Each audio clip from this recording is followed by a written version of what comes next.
Josué capítulo 7.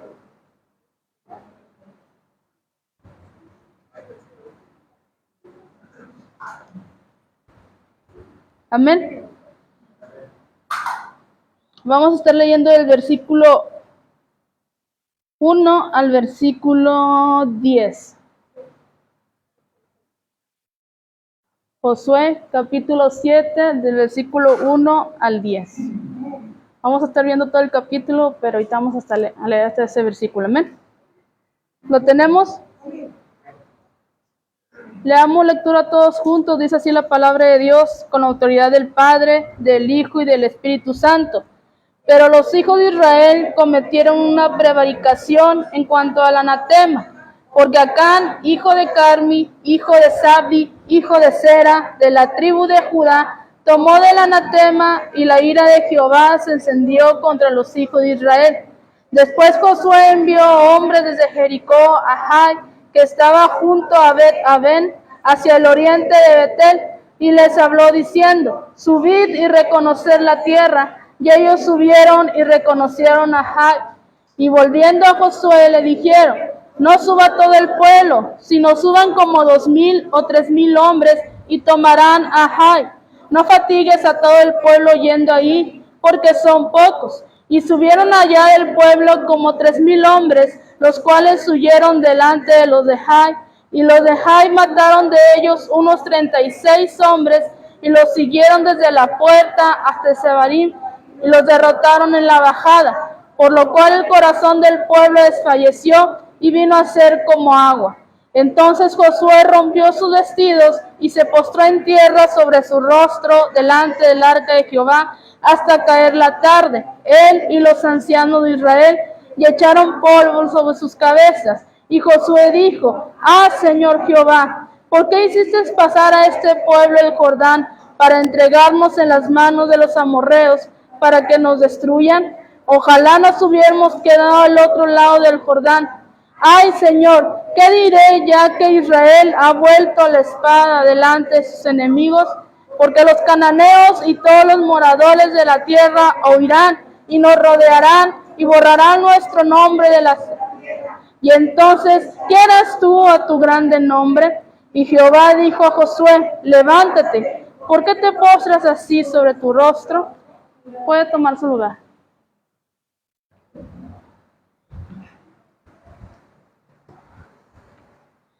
Amén. Una historia que ya hemos mencionado mucho en las predicaciones, amén, sobre este hombre Acán. Y creo que ya habíamos predicado sobre este capítulo, pero con otro, el enfoque era otro, amén.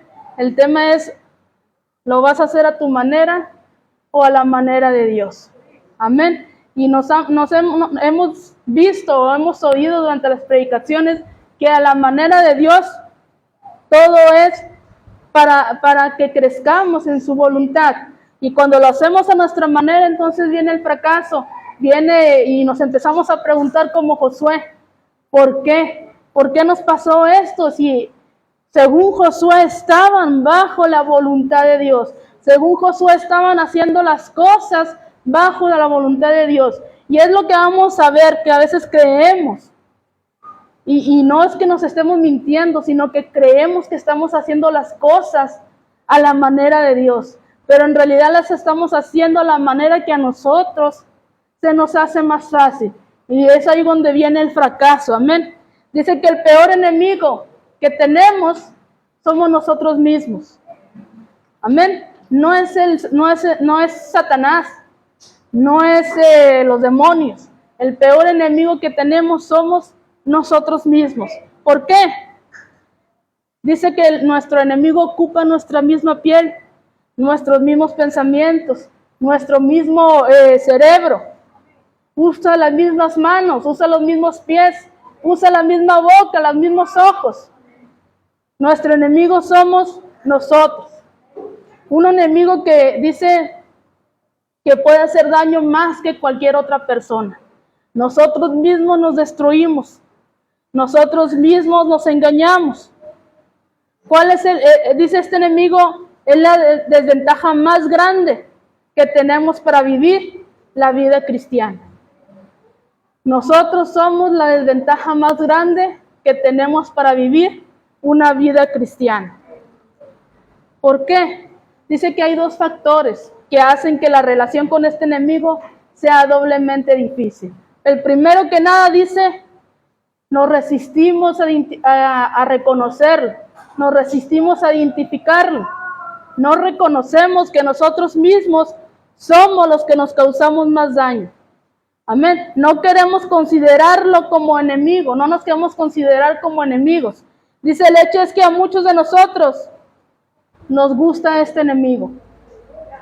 Amén. Y estamos hablando dentro del pueblo de Dios. Porque el enemigo estaba dentro del pueblo de Dios. No estaba fuera, no estaba en el mundo. El enemigo estaba dentro del pueblo de Dios. Amén. Dice, y a muchos les gusta ese enemigo. A muchos les gusta ceder ante los deseos de ese enemigo.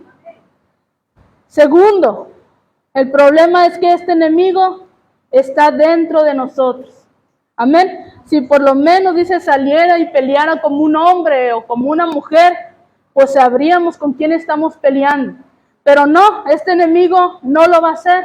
Y no porque sea un cobarde, no porque nos tenga miedo, sino porque es mejor pelear desde la posición donde está, desde el interior.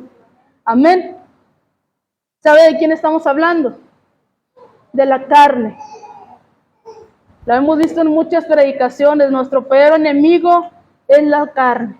Naciones enteras, ciudades, iglesias, individuos han sido destruidos por el enemigo que está adentro, no afuera. Amén. Naciones han sido destruidas por enemigos que están dentro de su propia nación, que traicionan a su propia nación. Iglesias han sido destruidas no por las personas de afuera, sino personas que están dentro de la iglesia. Y seres humanos han sido destruidos no por personas de afuera, sino por nosotros mismos. Nosotros mismos somos los que nos destruimos. Fíjese que un ejemplo, tenemos a Rusia. Dice que cayó en manos de los comunistas, no por la presión de los alemanes. Dice que ella cayó en la doctrina comunista que se estaba formando dentro de Rusia, no fuera. Una historia muy conocida, otro ejemplo, tenemos el caballo de Troya. Amén. ¿Cuántos han oído esa historia? Dice que pudo resistir a los griegos durante más de 10 años. Los pudo resistir. Y finalmente, cuando los griegos se dieron por vencidos, dice que dejaron un caballo afuera de la ciudad de Troya. ¿Y qué hicieron los troyanos? Los troyanos, ¿qué hicieron? Dice que metieron el caballo. Y dentro del caballo estaba lleno de soldados griegos que empezaron a destruir toda la ciudad. Amén. Entonces dice, de forma muy parecida, las iglesias son destruidas por dentro. Y no por las fuerzas del diablo, no por las fuerzas de afuera. Fíjese que en Apocalipsis, nuestro Señor Jesucristo, en sus cartas a las 7 iglesias de Asia Menor, les hace ciertas advertencias. Amén. En estas iglesias dice, no reciben advertencias acerca del enemigo de afuera. Reciben advertencias acerca del enemigo que está dentro de cada una de esas iglesias. Si usted ha leído, y creo que en las enseñanzas nos lo ha dicho nuestra hermana Nere, las advertencias o el enemigo estaba dentro de la iglesia. ¿Por qué? Porque las iglesias habían permitido meter tantas cosas dentro de la iglesia que se estaban destruyendo a sí mismas. Ahí en Apocalipsis, capítulo 2, versículo 12.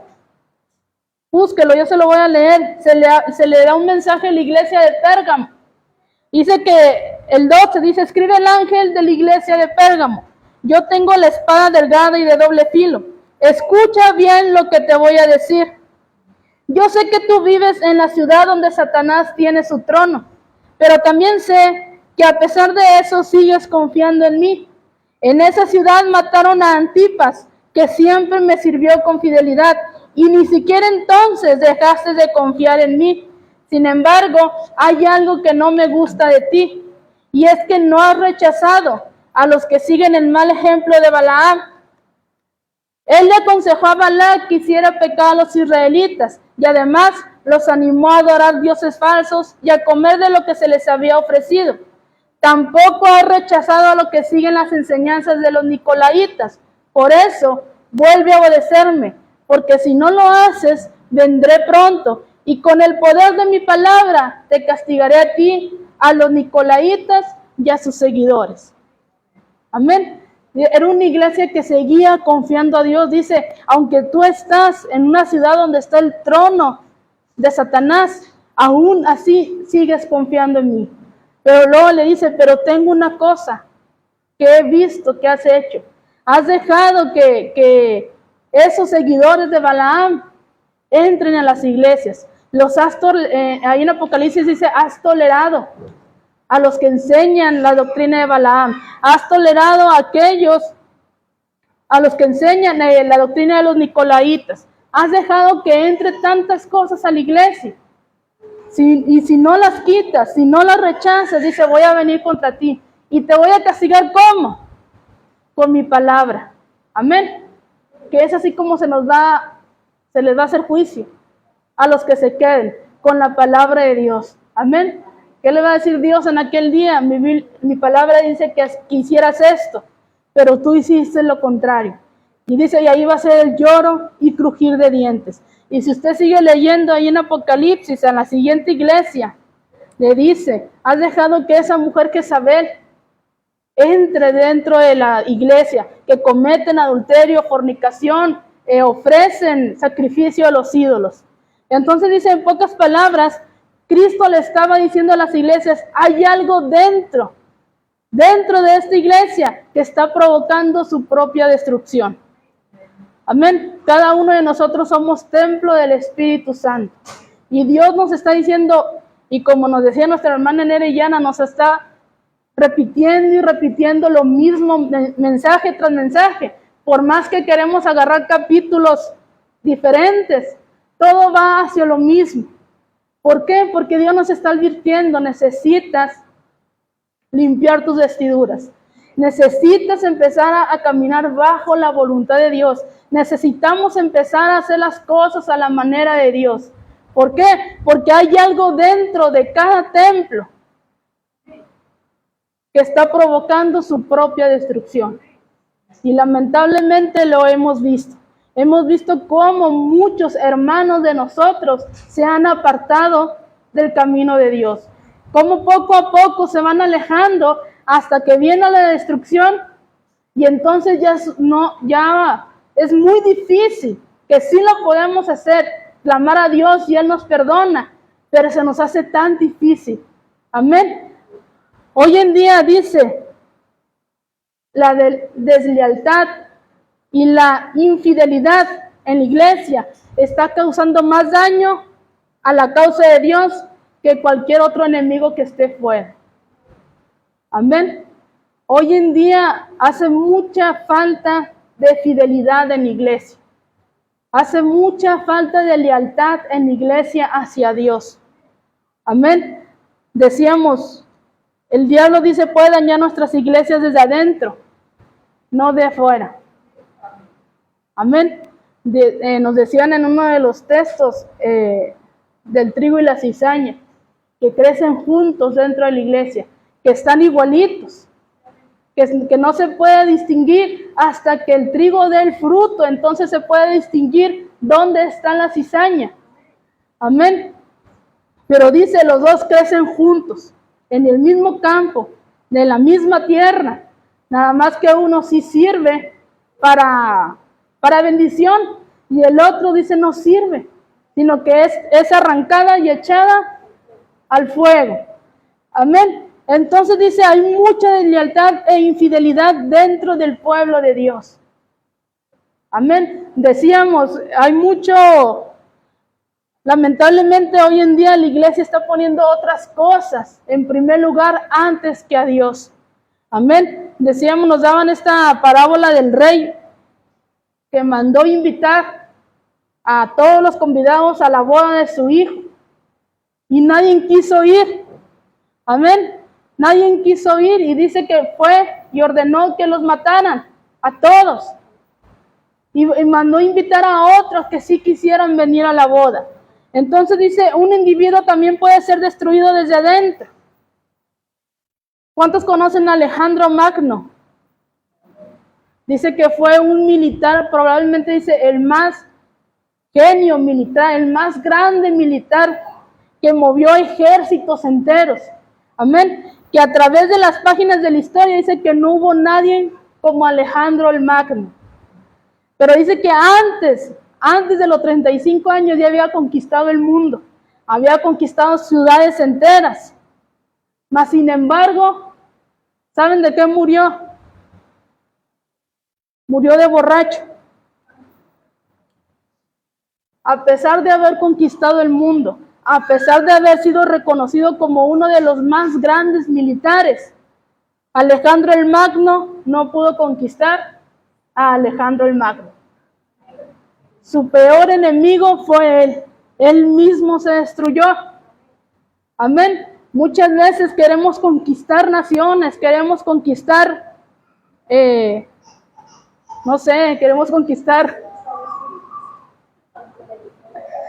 conquistar la televisión, queremos ser grandes evangelistas, pero no nos hemos conquistado a nosotros mismos. No hemos dejado que Cristo conquiste nuestras vidas. Amén. El título, ahora sí vamos a entrar al tema. El título del mensaje es ¿a tu manera o a la manera de Dios?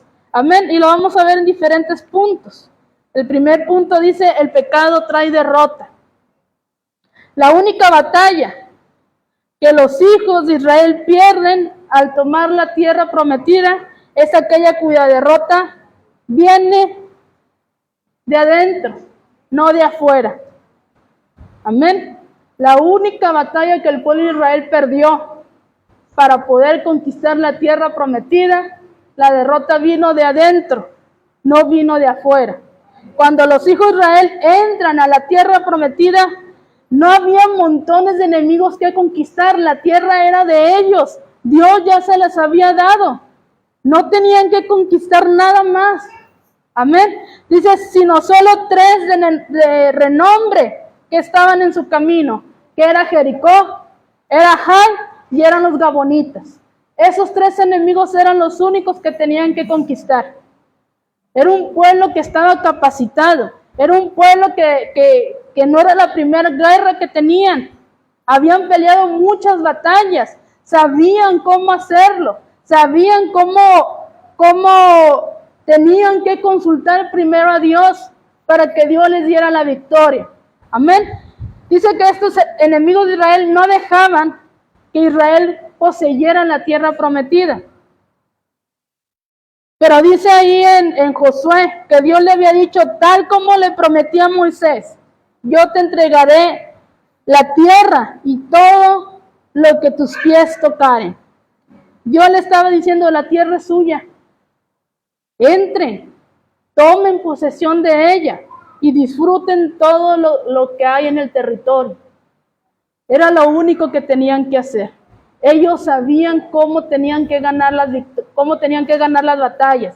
Moisés ya se lo había enseñado a Josué. Amén. Mas, sin embargo, ahí dice, sin embargo, los israelitas desobedecieron al Señor conservando lo que Él había decidido que fuera destinado a destrucción. Pues Acán, hijo de Carmi, nieto de Zabdi y bisnieto de Sera, guardó para sí parte del botín que Dios había destinado al exterminio. Y este hombre de la tribu de Judá provocó la ira del Señor contra los israelitas. Dios les había dicho enfáticamente que todo botín de Jericó sería suyo. Debían guardarlo en la tesorería del pueblo. Pero Acán, un hombre del ejército del pueblo de Israel, se roba parte del botín. Amén. Y lo esconde en su carpa. Y ese pecado lo mantuvo en secreto y no fue expuesto, no fue juzgado. Y el pueblo de Dios no iba a ser victorioso en Jai ni en ningún otro lugar hasta que ese pecado saliera a la luz, hasta que este hombre confesara el pecado que había hecho. Amén. Léame el versículo 2, 3 y 4. Después Josué envió desde Jericó al monte que estaba junto a Betel, les habló diciendo: subid de lejos de la tierra. Ellos subieron y pronunciaron: por donde no Josué dijeron: no se mató de fuego, sino que mató como trigo de Dios,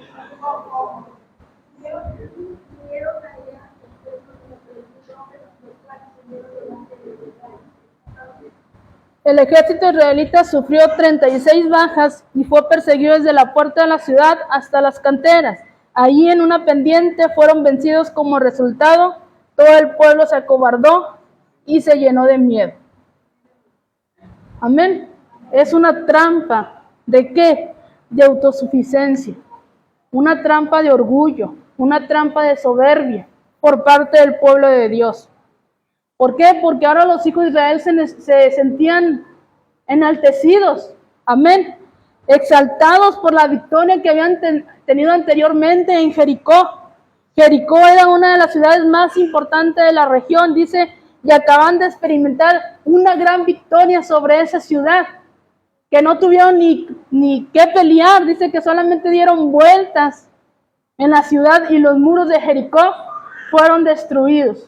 Entonces ellos se les subió el ego, amén, ya ni se acordaron. Si usted se puso atención, no dice, y consultaron a Dios antes de salir a la batalla.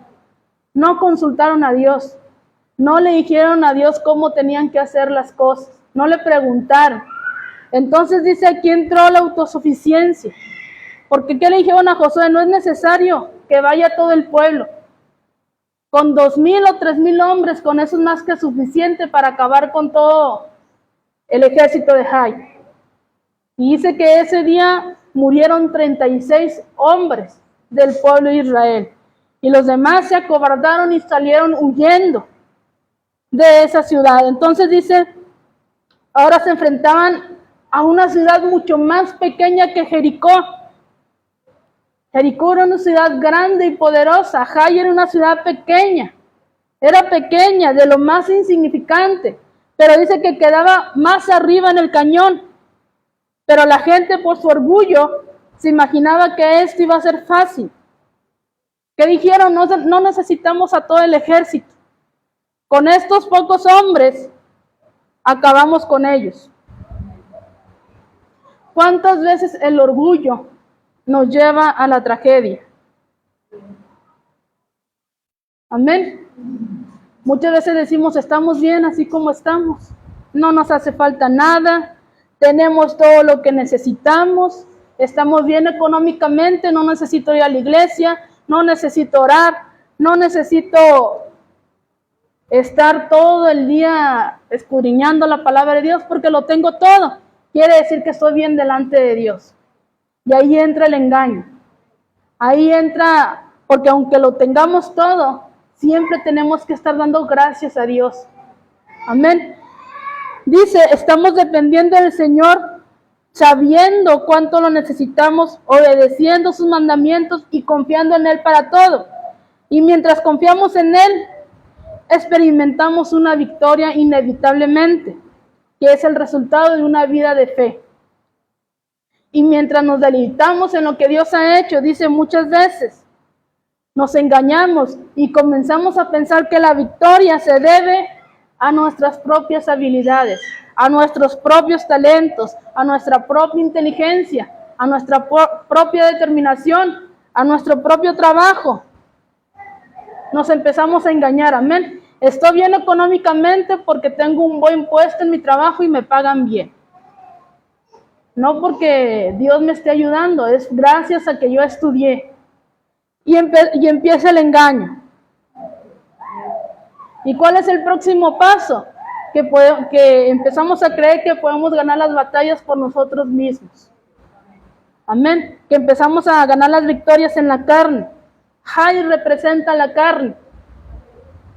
Cuando confiamos en nuestras habilidades y disciplina, estamos camino al fracaso. Amén. Y dele gloria a Dios que va camino en fracaso para que usted pueda reaccionar. Porque si usted cree que porque estar bien económicamente, estar bien de salud, aunque usted no venga a la iglesia, aunque usted no ore, aunque no esté en comunión con Dios, déjeme decirle que está mal.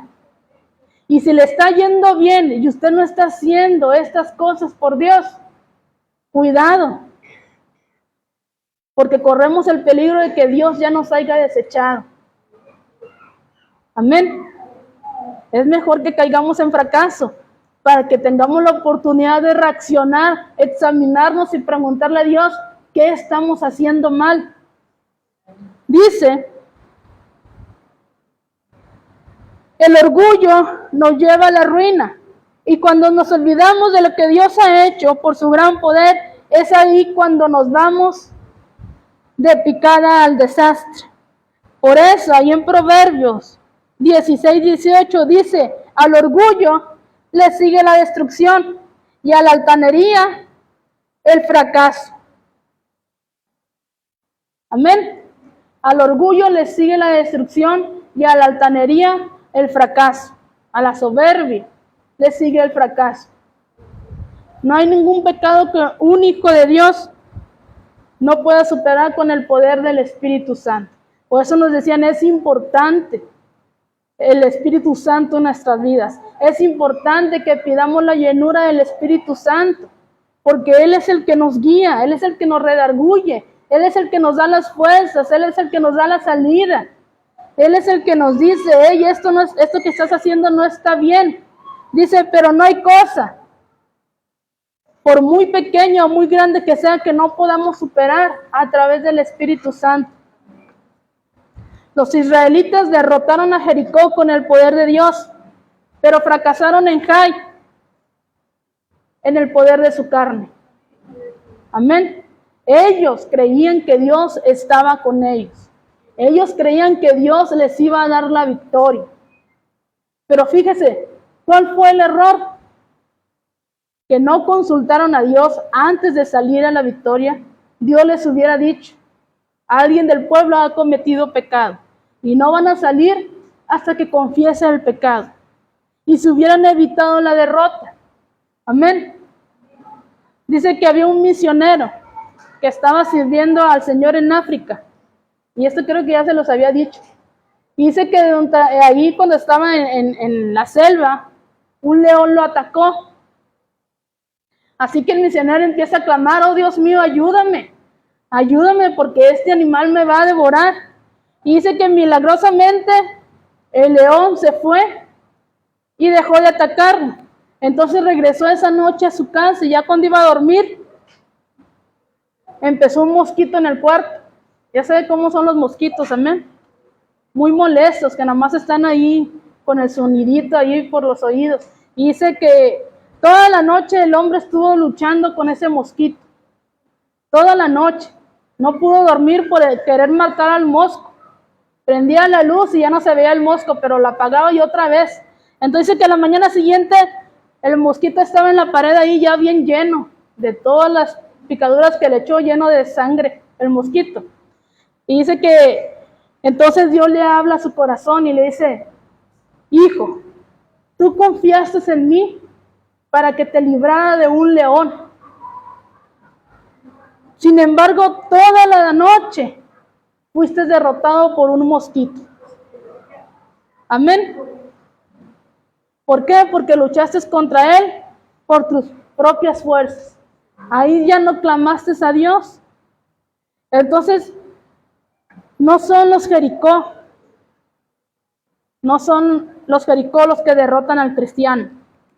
Son los Jai los que lo derrotan. Es la carne los que la derrota. Amén. En Jericó el pueblo consultó a Dios y Dios les dijo qué es lo que tenían que hacer para ganarle esa victoria. Pero en Jai no consultaron a Dios, sino que salieron ya confiados en su propia experiencia, en su propia fuerza. Amén.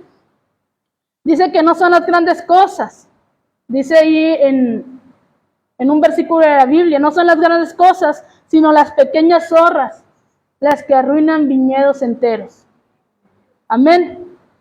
Es cuando pensamos, yo puedo manejar esto solo, no es necesario que moleste a Dios con este problema que tengo.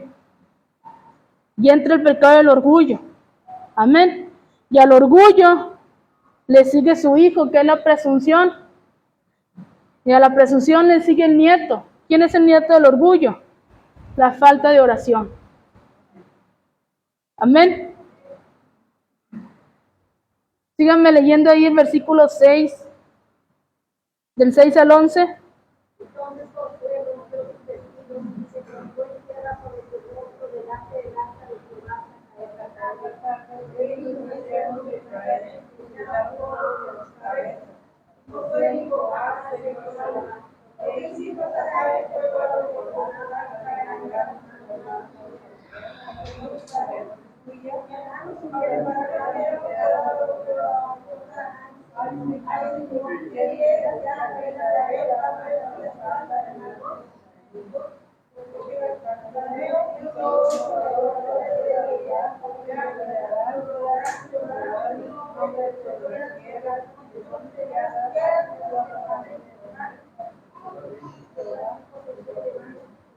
El 11, los israelitas han pecado y han violado el pacto que hice con ellos.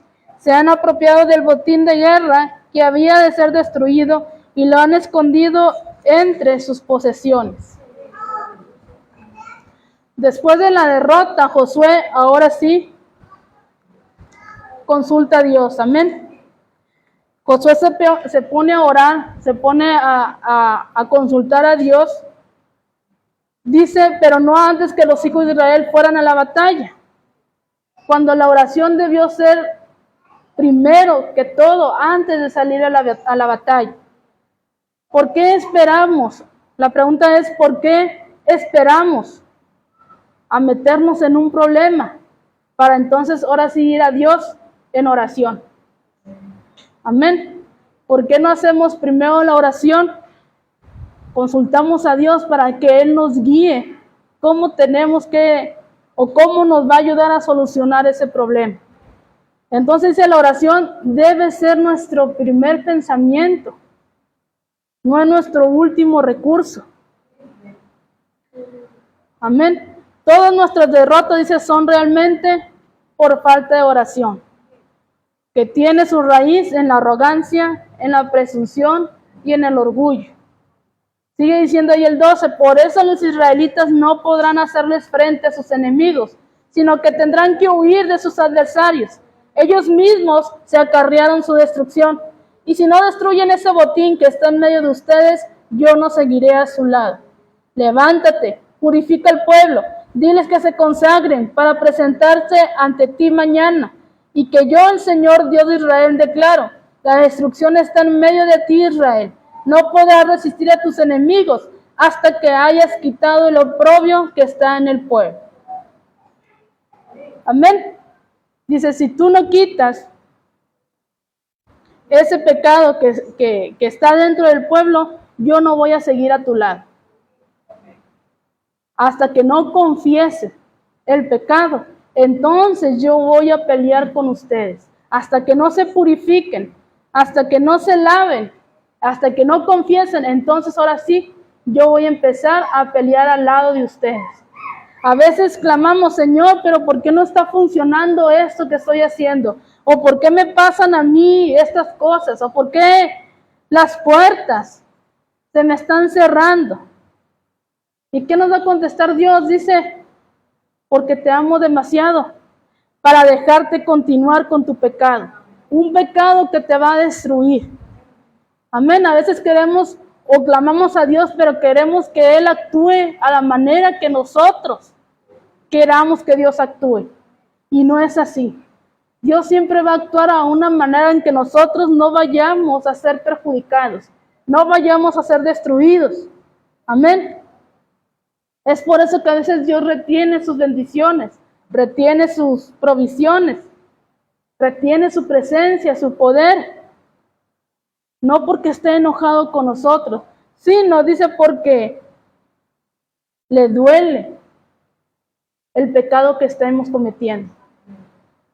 Sigue diciendo, mañana por la mañana se presentarán por tribus. La tribu que yo señale por suertes presentará a sus clanes.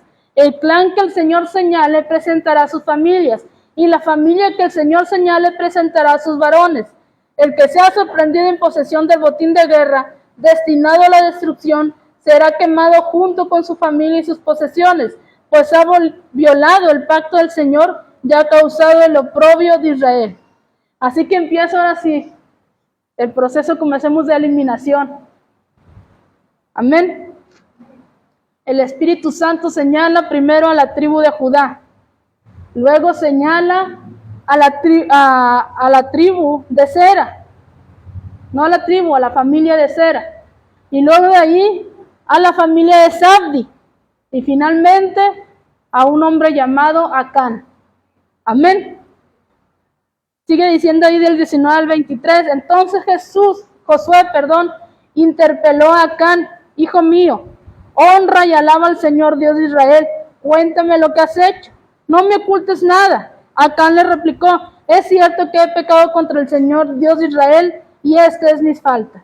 Entre los despojos vi un manto babilónico muy hermoso, 200 monedas de plata y un lingote de oro que pesaba más de medio kilo. Me ganó la codicia y lo tomé, pero todo lo tengo escondido bajo tierra en medio de mi tienda, y debajo de todo esto el dinero. Enseguida Josué envió mensajeros, los cuales fueron corriendo a la carpa de Acán, y allí encontraron todo lo que Acán había escondido. Lo recogieron y se lo llevaron a Josué y a los israelitas, quienes se lo presentaron al Señor. Y note la consecuencia del pecado de Acán. Primero dice, lo vi. Amén. Segundo dice, lo codicié. Y tercero dice, lo tomé. Y estos son los pasos de la carne. Amén.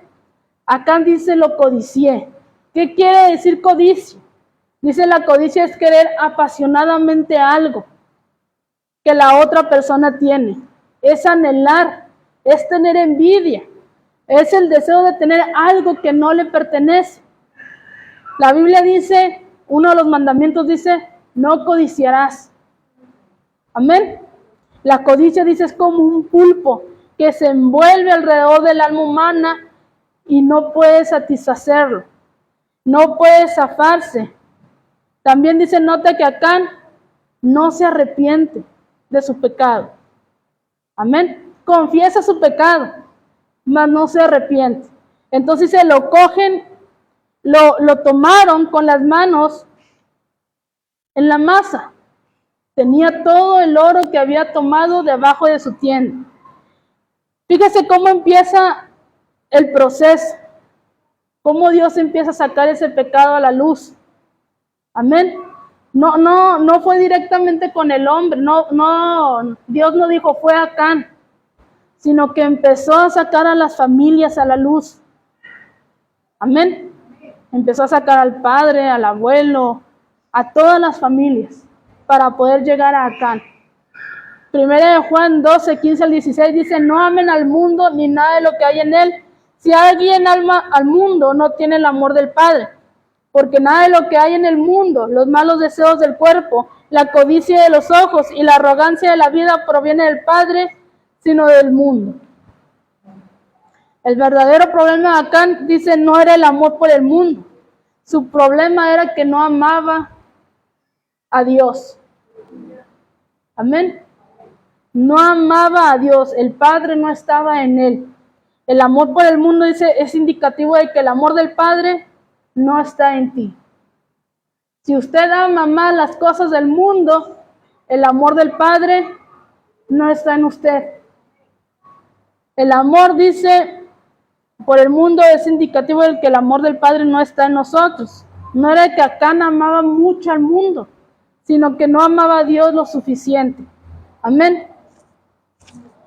Dice, la manera de evitar la codicia, la falta de satisfacción, lo mundano y el pecado en nuestra vida es amar a Dios con todo nuestro corazón.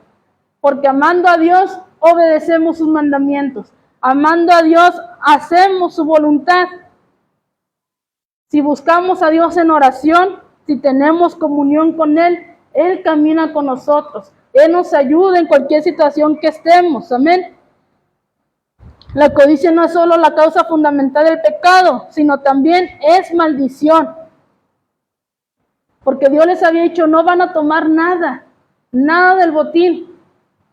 Porque más adelante vemos que Dios les da la orden que tomen el tesoro del pueblo. Si Acán se hubiera esperado, si Acán hubiera tenido el temor de Dios, no hubiera perdido la vida. No solamente él, ahorita vamos a ver quiénes más pierden la vida. Dice, cuando pecamos, no podemos prosperar. Amén. Y cuando no prosperamos, no podemos tener victoria. Esa es la maldición de no confesar el pecado. Si usted está en pecado, no va a poder prosperar. Quizá prospere económicamente, pero no va a avanzar en el camino de Dios. Amén. Primero dice, ¿qué es lo que hace el pecado de Acán? Número 1, deshonra a Dios. ¿Se acuerda de la oración de Josué? Que le dice José, Señor, ¿qué harás tú a tu gran nombre? ¿Qué vas a hacer tú cuando se enteren las demás naciones que el pueblo de Israel había caído en derrota? Le dice, ¿qué vas a hacer tú a tu gran nombre? Entonces lo primero que hizo el pecado de Acán fue deshonrar el nombre de Dios. Y si nosotros nos decimos ser hijos de Dios, llevamos el nombre de Dios en nosotros, cuando pecamos, lo primero que hacemos es deshonramos a Dios. Es la primera persona que deshonramos a Dios. Segundo, no solo Acán deshonra a Dios, sino que es la causa de que sus hermanos sean derrotados. Acán pecó, pero Dios dijo, Israel ha pecado. Amén. El pueblo de Israel ha pecado. Todos estamos juntos. Amén. ¿Por qué? Porque somos un solo cuerpo. 1 Corintios 12:26, búsquenmelo. Dios no solo nos hace responsables por nuestro pecado, sino también nos hace responsables por la derrota de un hermano. ¿Por qué? Porque todos somos parte de un solo cuerpo. Todos formamos parte del ejército de Dios. ¿Qué dice 1 Corintios 12:26?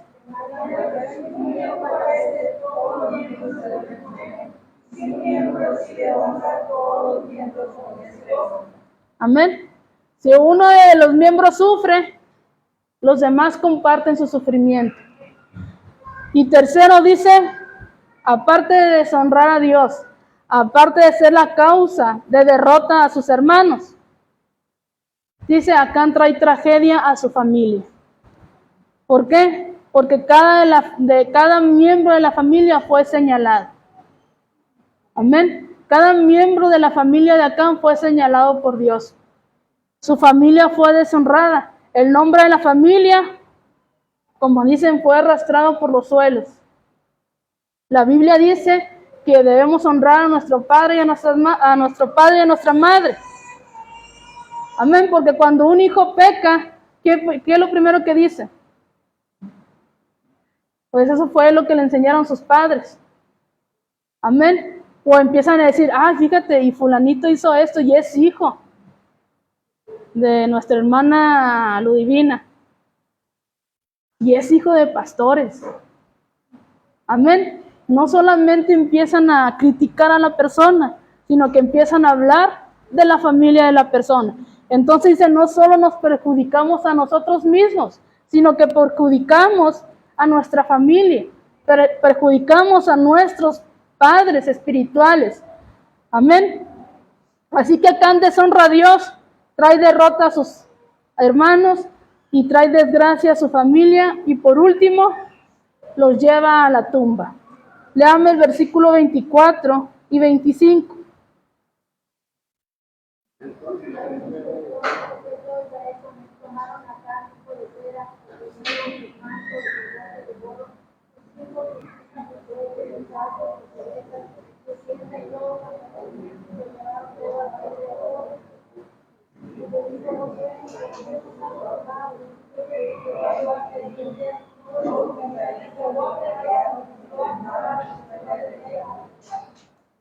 Amén. Dice Acán y los suyos. Entonces todos los israelitas apedrearon a Acán y a los suyos y los quemaron. Amén. No solamente murió Acán, sino toda su familia fue apedreada y quemada. Los hijos de Acán mueren con él, sus esposas, sus hijos, todos mueren con él. Amén. ¿Por qué? Porque se habían convertido en cómplices del pecado de Acán. Amén, porque no podemos decir que no se dieron cuenta que escarbó abajo de la tienda y escondió el tesoro. Se tuvieron que haber dado cuenta su familia. Entonces se fueron cómplices del pecado. Aquí tenemos, dice, a un padre que corrompió a sus hijos, a un padre que los incitó a pecar contra Dios. Dice, los ojos de sus hijos lo están mirando, los oídos de sus hijos lo están escuchando. Cómo habla, cómo se dirige usted con Dios.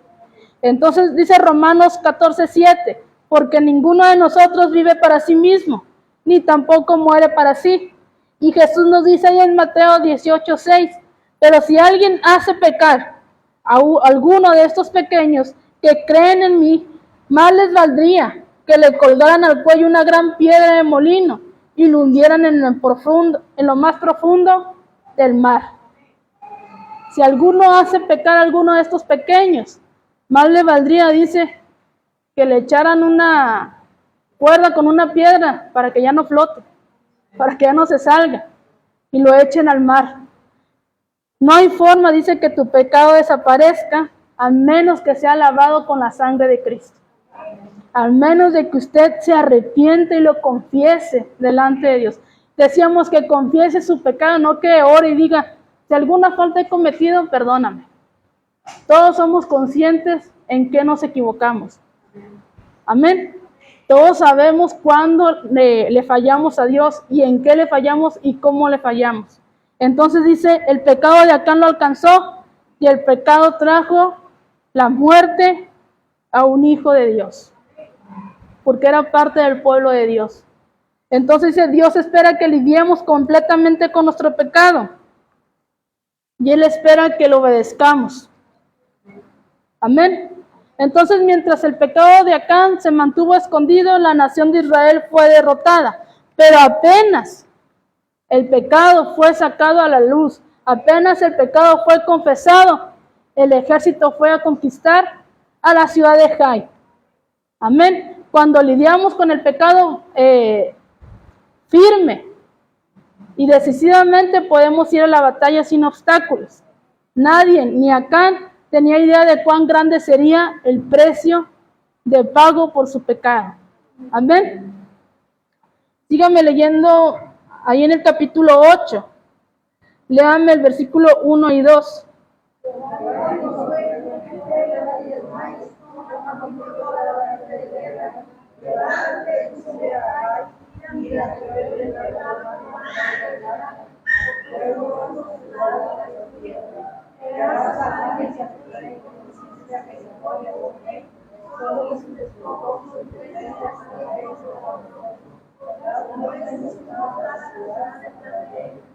Amén. Ahora sí, Dios les empieza a dar una estrategia de cómo tenían que salir a pelear la batalla. Amén. Les empieza a dar indicaciones de lo que tenían que hacer para poder obtener la victoria en esa batalla. Ahora sí, ¿qué fue lo que hicieron? Consultar a Dios. Y Dios le dijo, no tengas miedo, ni te acobardes. Toma a todo el ejército. Amén. Y ataquen la ciudad de Jai, porque yo te voy a dar la victoria. Y le empieza a dar instrucciones de qué es lo que tenía que hacer, así como se las había dado cuando fueron a conquistar la ciudad de Jericó. Entonces dice Henry Ford, dice que define un error como la oportunidad de comenzar de nuevo, pero esta vez más inteligentemente. Amén. Así que Josué tomó la oportunidad de comenzar otra vez de nuevo pero esta vez actuó inteligentemente. ¿Por qué? Porque consultó a Dios. Amén. Esta vez dice, los hijos de Dios van a Jai y lo hacen a la manera de Dios. Primero lo hicieron a su manera, a la experiencia que ellos tenían en batalla. Ahora lo están haciendo a la manera de Dios. Amén. Dice, nosotros también nos enfrentamos a dos maneras de hacer las cosas, a nuestra manera o a la manera de Dios. Cuando lo hacemos a nuestra manera, las cosas terminan en fracaso, terminan en derrota. Pero cuando lo hacemos a la manera de Dios, las cosas siempre terminan en victoria. Amén. Siempre terminan para beneficio de nosotros. ¿Lo creemos? Entonces dice, ¿por qué todavía tratamos de hacer las cosas a nuestra manera? ¿Por qué todavía tratamos de solucionar las cosas a nuestra manera y no le consultamos a Dios cómo tenemos que lidiar con esa situación? El mismo Dios que da la victoria a Jericó, el mismo Dios les daría la victoria ahora en Jai. Amén. Dice, una vez que los israelitas se arrepientan y juzguen su pecado, Dios les dice, así como les di la victoria sobre Jericó, ahora se las daré en Jai. Pero ahora Dios lo hace de diferente manera. No les vuelve a decir, van a rodear otra vez, le van a dar 7 vueltas a la ciudad y es de la manera que van a ganar. Ahora se los dice de otra manera, amén. Dice, en Jericó ellos marchan alrededor de las murallas gritando a voz en cuello y las murallas se derrumbaron. Pero ahora Dios les dice, ustedes van a tomar a Jai estratégicamente. Y a pesar de que Dios les asegura la victoria, empiezan a planear el ataque. Amén. Dice que una tropa israelita atraería a los hombres de Jai a salir a la ciudad, mientras que la segunda, dice, saldría de su escondite para atacar por la parte de atrás. Amén. Ahora Dios está actuando de una manera diferente. A veces creemos que Dios tiene que actuar de la misma manera siempre. Y Dios actúa de maneras diferentes. Amén. ¿Para qué? Para que no nos confiemos. Para que no digamos, la vez pasada Dios me dijo que lo hiciera así, esta vez lo voy a hacer de la misma manera. Y no es así. Es para que aprendamos a depender siempre de Dios en todas las cosas que hagamos. Dice que los israelitas matan a los habitantes de Jai, saquean la ciudad y la queman. Y todo resultó en una victoria. Y esta vez Dios les dijo, pueden apoderarse del botín. Si Acán hubiera esperado unos días, él hubiera recibido su parte. Amén. Y no hubiera muerto ni él ni su familia. Israel perdió 36 hombres en la primera batalla contra Jai, pero esta vez dice que no perdió a ninguno. Una vez que ellos se limpian de la deshonra, dice, estaban una vez más seguros con Dios en medio de la batalla. La victoria en la vida cristiana no es ausencia de conflicto. Amén. No quiere decir que no vamos a tener pruebas, no quiere decir que no vamos a tener problemas, no quiere decir que no vamos a tener tribulaciones, sino más bien dice que la presencia y la protección de Dios van a estar siempre en medio de cada conflicto, van a estar siempre en medio de cada problema, siempre y cuando nosotros hagamos las cosas a la manera de Dios. Dice en el capítulo 7, usted búsqueme 1 Juan 1:9. En el capítulo 7 los israelitas querían hacer las cosas a su manera y desobedecen a Dios. Sin embargo, Dios los perdona y les da un nuevo comienzo. Esa es la naturaleza de Dios, de perdonar el pecado. Y a veces pensamos que Dios nos guarda rencor, pero somos nosotros los que no nos podemos perdonar. Amén. ¿Qué dice 1 Juan 1:9? Confesamos nuestros pecados, Él es fiel incluso para perdonar nuestros pecados y hacernos de la maldad. Amén. Si le contamos a Dios todo lo que hay en nuestro corazón, aunque Él lo sabe todo, amén. Él conoce nuestros pensamientos, Él conoce todo lo que hacemos, pero Él quiere que nosotros se lo digamos. Él quiere que nosotros lo confesemos. Acán dijo, lo vi, lo codicié y lo tomé. Y así mismo tenemos que hacer nosotros. Decirle a Dios exactamente cuál fue nuestro pecado. Él es un Dios de gracia, es un Dios de misericordia. Amén. Si no confesamos nuestro pecado, dice, no va a haber gozo en nuestra vida, no va a haber poder en nuestra vida, no va a haber victoria en nuestra vida, hasta que confesemos nuestros pecados. Dice, y Dios es fiel y justo para perdonar nuestros pecados. ¿Por qué? Porque es un Dios de nuevos comienzos, es un Dios de segundas oportunidades. Los fracasos no son fatales cuando se los confesamos a Dios. Mientras haya un Dios en el cielo, vamos a tener una nueva oportunidad de hacer las cosas a la manera de Dios. Amén. Un ejemplo muy claro lo tenemos en Sansón. Amén. Dios le dio una nueva oportunidad a Sansón. ¿Se acuerdan cuando le cortaron el cabello? Dice que Sansón pierde la fuerza y quedó ciego. Lo dejaron ciego. Y cuando él estaba encadenado en esos muros, dice que clama a Dios y le dice, dame una nueva oportunidad, dame solamente una oportunidad más de hacer para lo que tú me mandaste hacer, que era derrotar a los filisteos. Y Dios le da la oportunidad.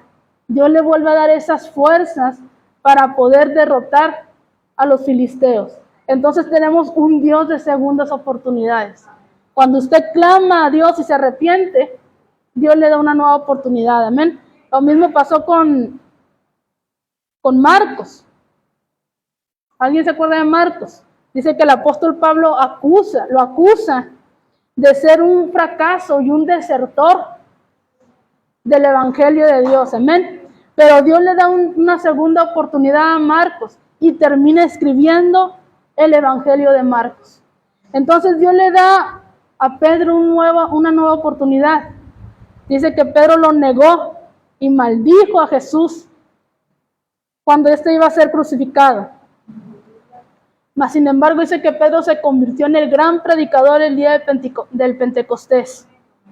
Amén. Y fue uno de los grandes apóstoles que quedaron escritos en la palabra de Dios. Entonces, si confesamos nuestros pecados, Él nos perdona y nos da una nueva oportunidad. Lamentaciones 3 del 22 al 25 dice, el gran amor del Señor nunca se acaba y su compasión jamás se agota. Cada mañana se renuevan sus bondades, muy grande es su fidelidad. Ese día murieron, en el 25 de Josué dice, ese día murieron todos los habitantes de Jai, como 10,000 hombres y mujeres. Ten presente que esta no fue la masacre de los inocentes, sino el juicio de un Dios justo contra una sociedad malvada que por mucho tiempo se había resistido a recibir la gracia de Dios y su verdad. Amén. Como Jai representa la carne, dice, en esta lección hemos aprendido varias lecciones. Primero, que debemos reconocer quién es el enemigo y cuál es su potencial. Amén. No siempre le tenemos que echar la culpa al diablo. Amén, porque el diablo le pide permiso a Dios. Nosotros somos los que tomamos la decisión. Nosotros tomamos la decisión de pecar o de no pecar. Nosotros tomamos la decisión de agradar a Dios o de no agradarle. Nosotros somos los que nos descuidamos. Nosotros somos los que dejamos de orar. Nosotros somos los que dejamos de tener comunión con Dios. Nosotros somos los que dejamos de consultar a Dios. Amén. El diablo solamente pone la tentación, igual que a Jesús. Dice que a Jesús le tentó en todo, en todas las formas que le pudo haber tentado. Y Jesús no cayó. ¿Por qué? Porque era un hombre que amaba a su Padre. Era un hombre que tenía el Espíritu de Dios en él. Era un hombre que tenía el temor de Dios en él. Amén. Dice, segundo, debemos examinar cuidadosamente nuestros fracasos. Debemos de reconocer que la razón de nuestra derrota es porque estamos dependiendo de nuestro propio yo. Nos decían el domingo, el yo. Amén. El yo hago esto, yo hice todo lo que tengo. y dejamos a un lado a Dios. Entonces dice, búsqueme yo se lo leo, Romanos 7:24 dice, soy un pobre miserable. En otra versión dice, miserable de mí, ¿quién me librará de este cuerpo mortal? Se lo estoy leyendo en otra versión. Ni usted ni yo podemos controlar la carne. Solo el Espíritu Santo de Dios en nosotros lo puede hacer. Amén. No podemos mejorar ni controlar a la carne o a la naturaleza pecadora. Dios dice simplemente necesitas al Espíritu Santo, que Él es el que nos ayuda a tener control. Cristo murió no solo para salvarnos. ¿Para qué murió Cristo? Para quitarnos de esa naturaleza pecadora y que su Espíritu Santo viniera en nosotros. Amén. Romanos 8:3 dice, la ley no pudo librarnos porque la naturaleza pecaminosa anuló su poder. Por eso Dios envió a su propio Hijo en condición semejante a nuestra condición de pecadores. Cuando Cristo vino a la tierra, no solo murió por nuestros pecados para darnos salvación, dice, sino también para llevar a juicio la vieja naturaleza del pecado. Porque de otra forma no podríamos tener una relación con el Padre, sino es a través de Jesucristo en nuestras vidas. Amén. El Espíritu Santo dice no podía tocarnos hasta que Jesucristo pagara la multa, hasta que Jesucristo pagara el precio del pecado. Cuando Cristo paga la multa, entonces envió al Espíritu Santo. ¿Para qué? Para que nos ayudara. Dice, les voy a enviar a un consolador que los va a guiar a toda verdad, a toda justicia, que les va a hacer ver cuando ustedes estén en pecado, que les va a dar las armas para que ustedes puedan vencer la tentación. Amén. Entonces el Espíritu Santo pudo venir a nuestras vidas y darnos una victoria. ¿Cuál es la lección?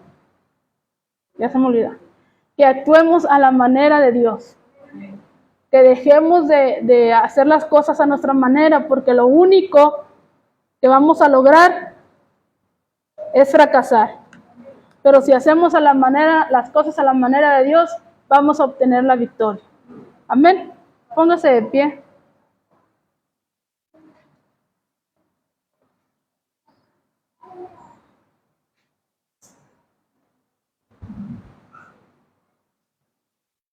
Vamos a orar, amén. Padre, en esta hora te damos gracias, Señor. Gracias por tu mensaje. Gracias por el consejo, Padre, porque tú nos dices que aún, Señor, en las derrotas, tú nos levantas y nos das las victorias. Siempre y cuando, Padre, decidamos caminar bajo el poder de tu Espíritu Santo, Señor. Y no tratar de solucionar las cosas a nuestra manera. Padre, ayúdanos a vivir unas vidas, Señor, vidas que te glorifiquen, Señor, vidas que te honren, Señor, vidas que te den la gloria y la honra a ti, Señor, que con nuestro testimonio, Padre, tu nombre sea exaltado, que con nuestro testimonio, Padre, tu nombre sea honrado, Señor. Gracias, Padre, por tu palabra. Gracias, Padre, porque día a día nos recuerdas que es necesario que empecemos a hacer las cosas a tu manera, Señor, porque tú muy pronto estás por venir por tu iglesia, Señor, y nos estás diciendo día tras día que nos preparemos, que tengamos esa comunión contigo, que nos reconciliemos contigo, Señor, que lavemos nuestras vestiduras, Señor, porque tú vienes pronto. Gracias por cada uno de mis hermanos que dispuso en su corazón el venir, Padre, a escuchar tu palabra. Gracias por aquellos que nos oyen a través de las redes sociales, Señor. Yo te pido que tú bendigas cada una de sus vidas, Padre, que obras en cada corazón, Señor. Gracias te doy, Padre, en el nombre de Jesús. Amén.